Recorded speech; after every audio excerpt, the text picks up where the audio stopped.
Hi, I'm going to show you how to play Strung Out on the Line on the guitar. It's a song that I wrote with Ellie Gowers in early 2025 and it was included on my album Needless Alley. There will be a link somewhere to that album around here. The first thing I should say is that the album version is in a higher key than the version that we're going to do here. That's because Ellie has a much higher voice than I do. And as I've toured it and embedded it into my set and allowed it to get under my fingers properly, it's moved a bit, it's changed a bit, so it's now down in a lower key. And I've just recorded another video of this and how I play it these days, which you'll find in a link somewhere around here. It's built around this riff, which is in CGCDGA. I think that's right, CGCDGA.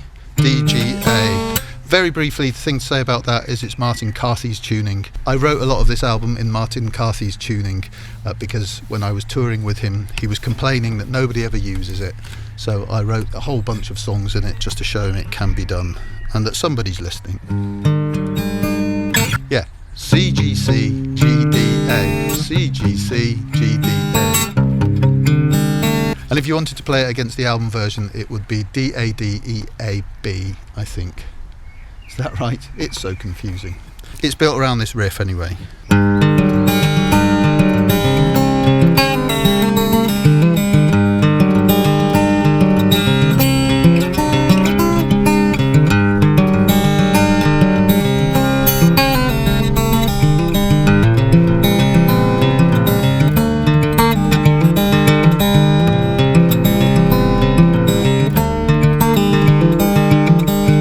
So I'll take that slowly. So it's starting on what will be the G string there, so the second string, and we've got a bit of a claw, a weird claw going on. So first finger, index finger, is going into the third string on the second fret, the ring finger is going onto the fourth string on the fourth fret, and the little pinky, little finger's going right onto the top string, the sixth string, on the fifth fret. So you should get that chord. So what I'm doing here, those are all going, if I'm working from the top up here, it's all those strings just straight down. So second, third, fourth, fifth, and that should just work. And then you've got that at the top. Now if you know about Travis picking, you have to work around it a little bit, see if you can find it.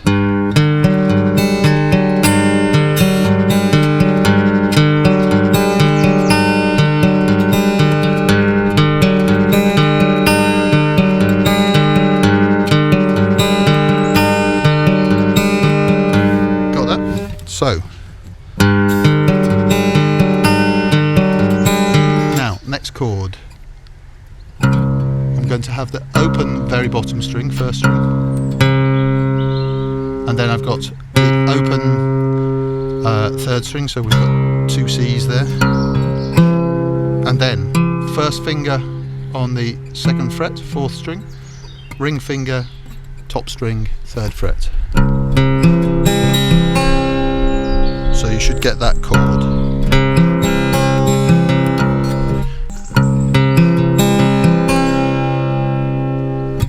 And then we've got this little dancey thing going. So this is starting on the top string, working from the third fret, coming down to the second fret to open. And then down to the second string open. So it's a kind of scale. Hammer onto the second fret on the fifth string.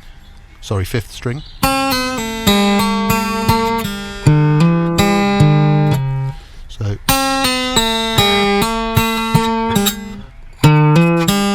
and that one there is on the the fourth string. So, hammering on to the second fret, and then using the open fifth string. I'm not doing anything in the bass there, it's just that thing running down. So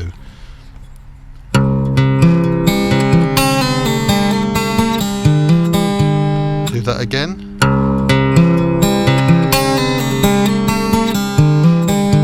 So I'll play it all slowly.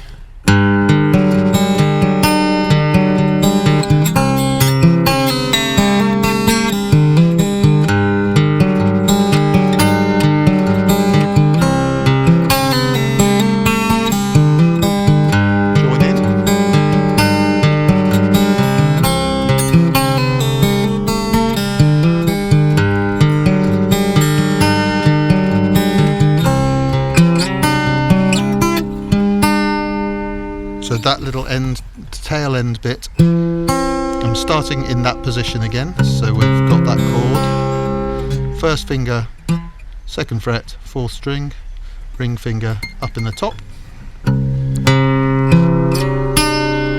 I'm sliding that shape up 2 frets. So sliding up 2 frets and then going into the 5th fret and using the 7th fret with your ring finger. So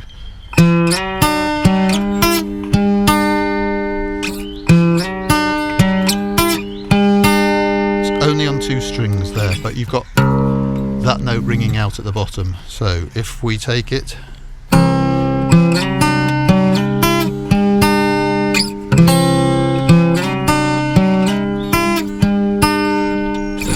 so if I take it all the way through,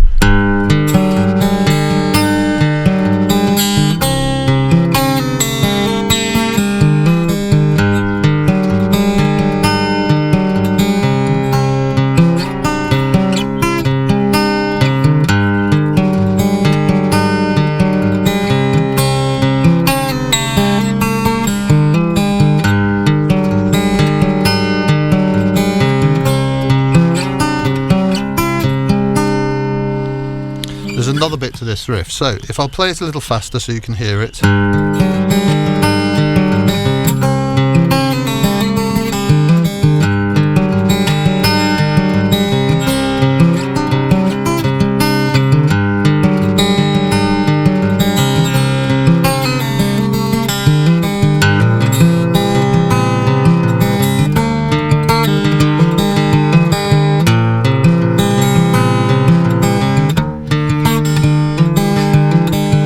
So it's easier than it looks. We've got a special shape here. I'm going to use those 3 fingers. So it's a bit like a B7 without the first finger in it. So if we take middle finger, 2nd fret, 2nd string, ring finger, 2nd fret, 4th string, little finger, 2nd fret, top string. You should get that sound. And then the other chord in this sequence is exactly the same, but you move it all down 1 fret. So middle finger, 2nd fret, bottom string, ring finger, 2nd fret, 3rd string, little finger, 2nd fret, 5th string. So you should get that sound.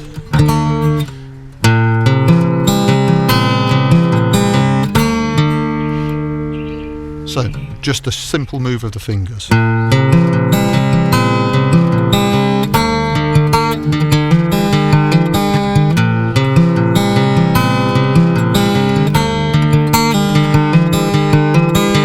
And that little movement there is in that 2nd chord, so you're down starting on the bottom string. If you move your little finger at the top on the 5th string, you pull off and then you're hammering on the 3rd string, all in the 2nd fret. So pulling off the 5th string, 2nd fret, hammering on the 3rd string, 2nd fret, and moving up to the empty 5th string.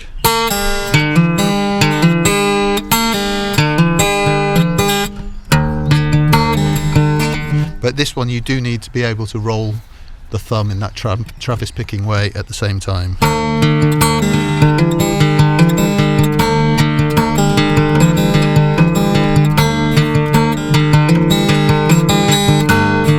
Okay, so if we take it all,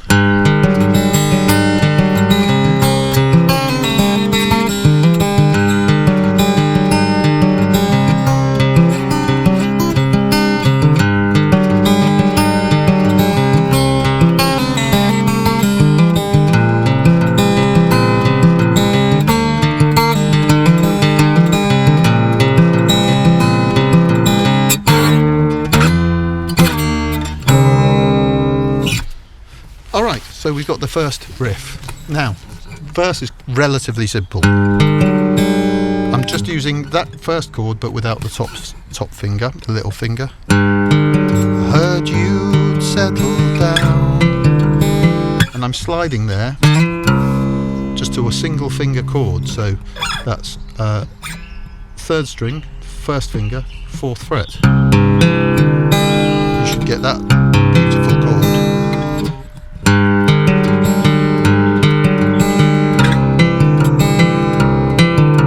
What you'll find is if you're using that same pattern, that first chord is lovely because it's sort of it's climbing a scale, and when you move that finger up, the shape of the notes means that you're suddenly descending. Sorry.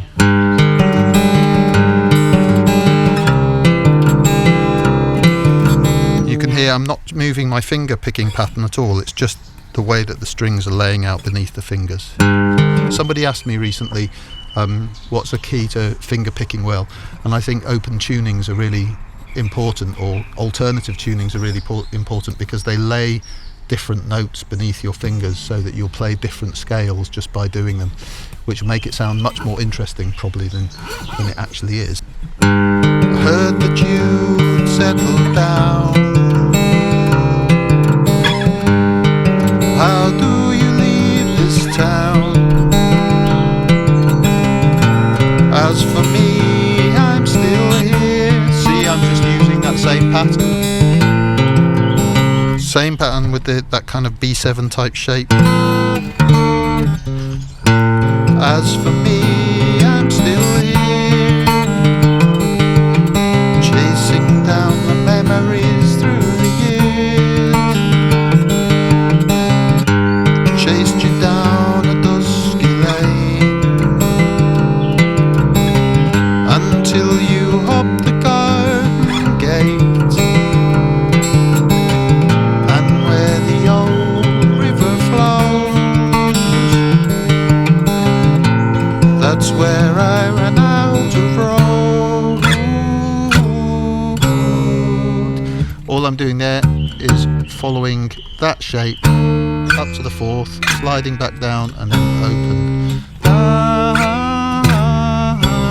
There's no rhyme or reason. See how easy this chorus is? So we've got just a single finger, and then that beautiful shape. Now imagine you're playing a power chord, but you're starting in the 2nd fret as though you're doing a sort of B power chord. So 1st finger and little finger, 2nd string, 2nd fret, 3rd string, 4th fret. And then back to that beautiful 1 finger chord. So there's no rhyme or reason for the wanting of the days gone by.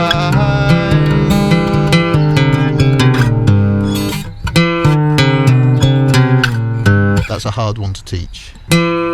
So 1st finger, 4th fret, 4th string, open fret, 3rd string, open.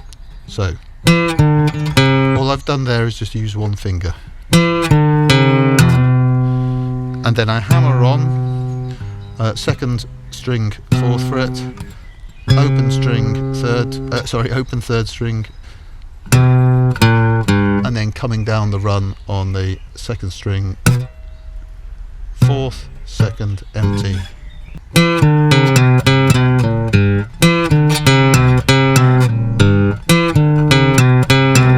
It's one of those hard ones that the more that you think about it, the harder it is to play. But as if you're doing it at speed with a bit of muscle memory, you get it.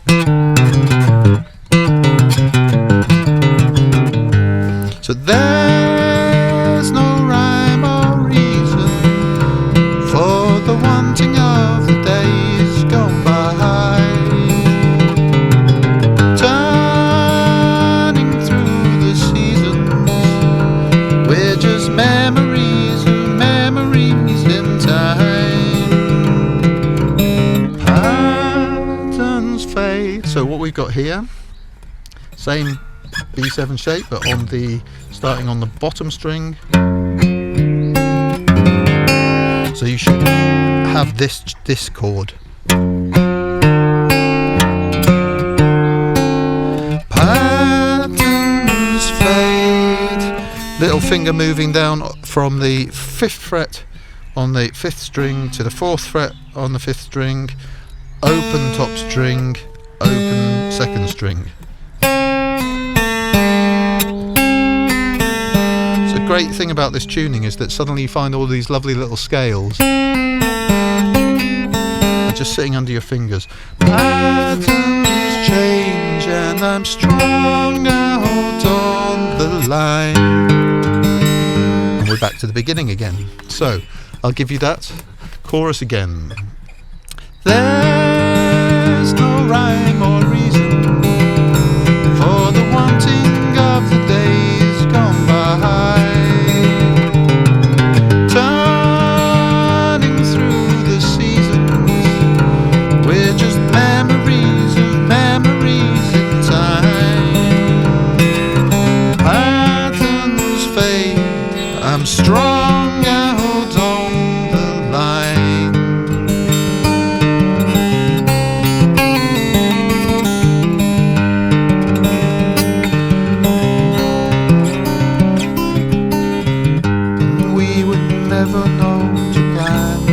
Etc, etc. So that's your main part. Then we've got a middle 8.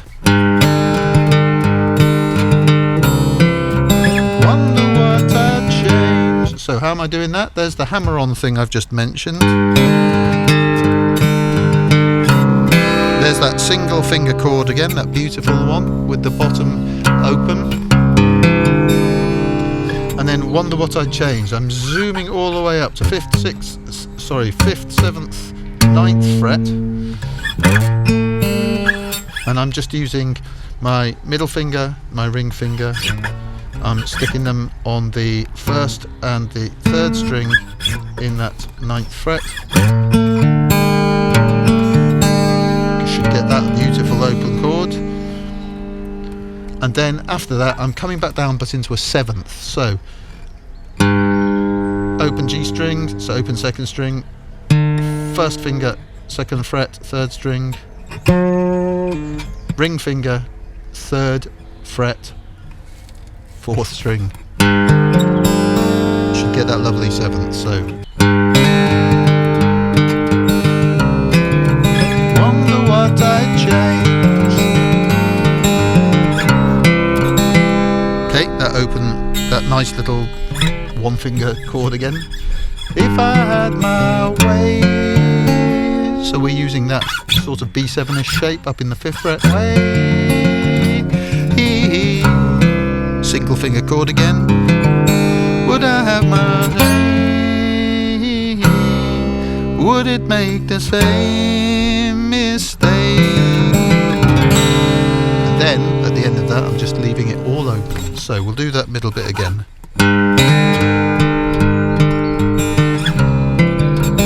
Wonder what I'd change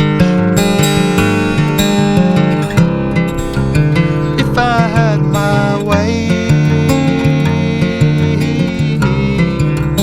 Would I make the same mistakes? And that is how you play Strung Out on the Line. The rest of it just repeats itself. So see what you can do, and good luck.